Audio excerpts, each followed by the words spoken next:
Senadyan to aku iki wong Jawa, ning lara aku iki wong kang wis klebu modern.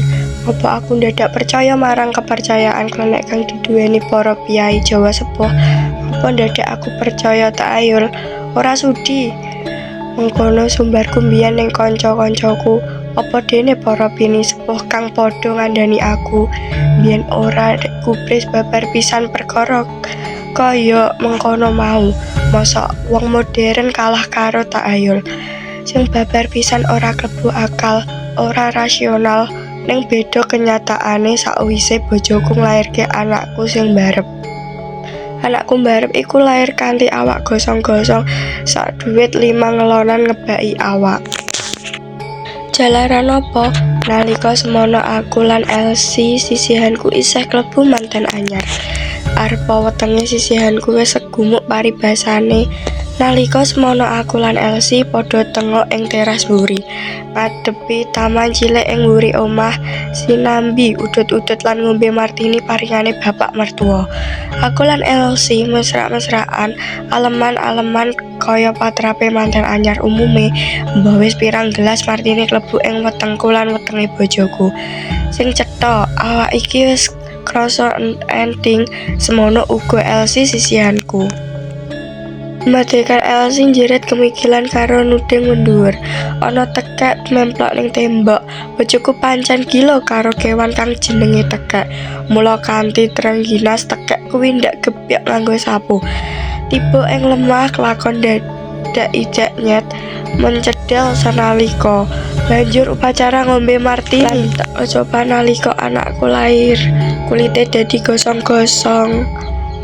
Ya kuwi sing jenenge hukum karma, kedaden para tangga tepar. Dek, sesuk milih niku nek raine ngerbini ampun nyok dolanan nyawa.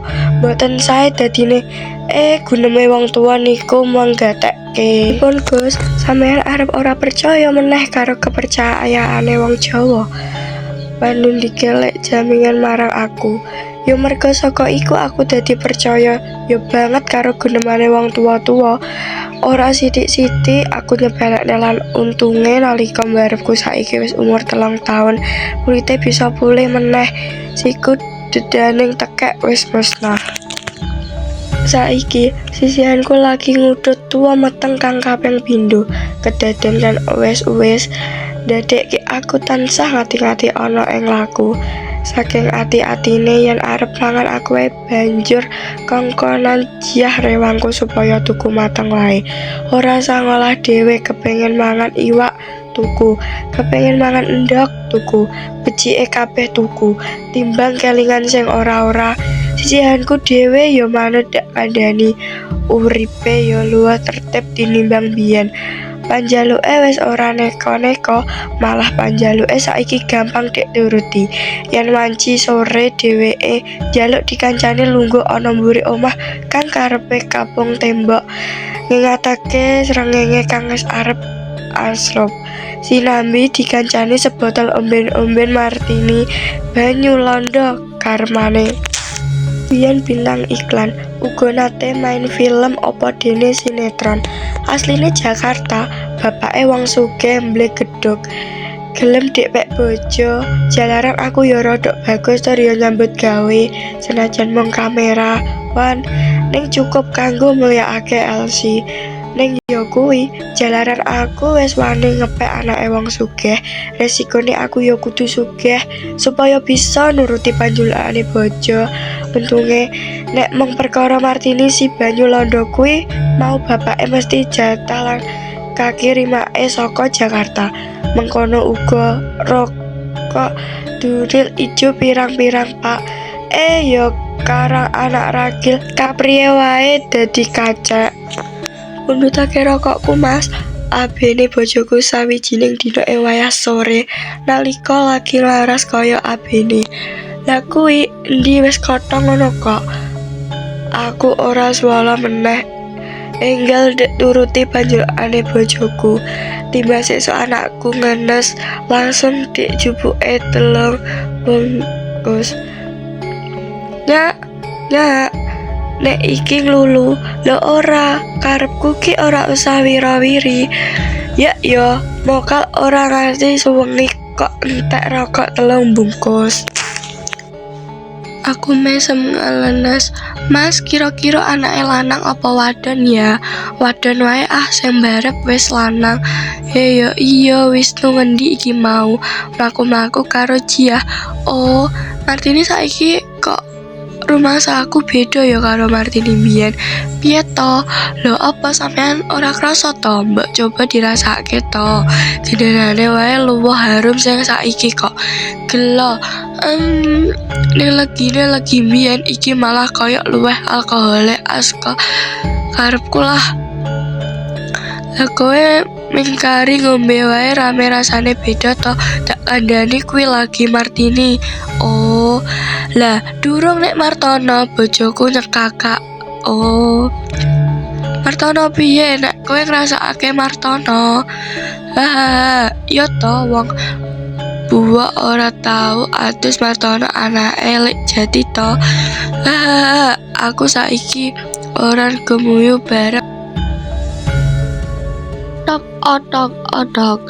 Musnah banjiri Elsie nalika krungu swaraning kewan kang banget digedhingi. Aku dhewe jengkirat kaget krungu swara mau. Tekek. Lah, malah saiki muni. Man, iya. Tekek. Mas, wewayangan Allah ketok ana ing angen-angen sanalika Elsie dak glandang mlebu kamar. Dene aku dhewe banjur mlayu metu ing njaba. Geol kancaku pas liwat. Yol, prene sik. Leneng rupaku sanalika Geol banjur morok. Kok ana tekek kowe ngerti sedik karepke to aja aku cekelen ya aja dipateni aja disiksa pindah nggon wae yol Geol mesem kelina nek banjur tumandang nyambut gawe aku dhewe trima ana jero kamar ngancani bojoku sing saiki malah mewek sauntara wektu lawang kamarku didodok wong sapa. Aku, suarane Geol. Age lawange dibuka blak. Piye sampun Den? SMS iki malah guyon. Sampun piye? Sampun ki ya wis kok disingkirke nganti. Dek rambatke wit munggur kulon lapangan. Plong atiku bolong sing penting aku lan bojoku ora krungu meneh. Ora kok pateni tenan to. Oh, Dek udel-udel. Ai, bojoku mbengok. Hus, ora, dek kapak-kapake. Tenan toh? Iya tenan. Atiku lega. Aduh Mas, dumadekan Elsie nyengir karo wetenge.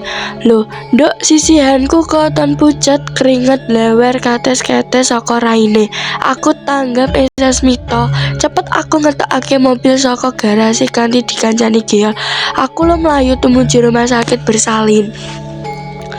Wes luwih sejam aku nganti sisihanku anggone arep nglairake anakku kang kapindho.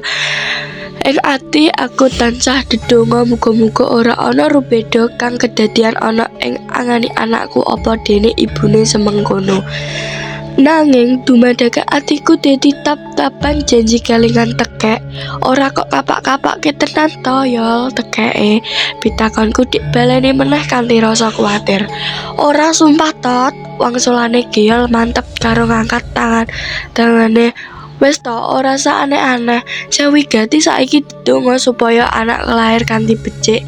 Iya yo, lan aku banjur ndedonga tenan. Sak jam kliwat sithik anakku lahir senyengir bayi kaprungu cetok ana kupingku. Nanging atiku kaya didodok alu. Bagaimana dok? Pitakonku nalika doktere metu. Anak Bapak selamat, tapi ora seronto aku mlayu mlebu ing kamar bersalin. Ujuk-ujuk sirahku dadi abot banget nalika weruh kahanane anakku. Anakku wadon, kulite menyak-menyak kaya gudiken. Sakala aku nangis, endi sing jenenge pengadilan iki? Aku wis ora nyekira tekek gane anakku lahir trondol. Apa sebabe?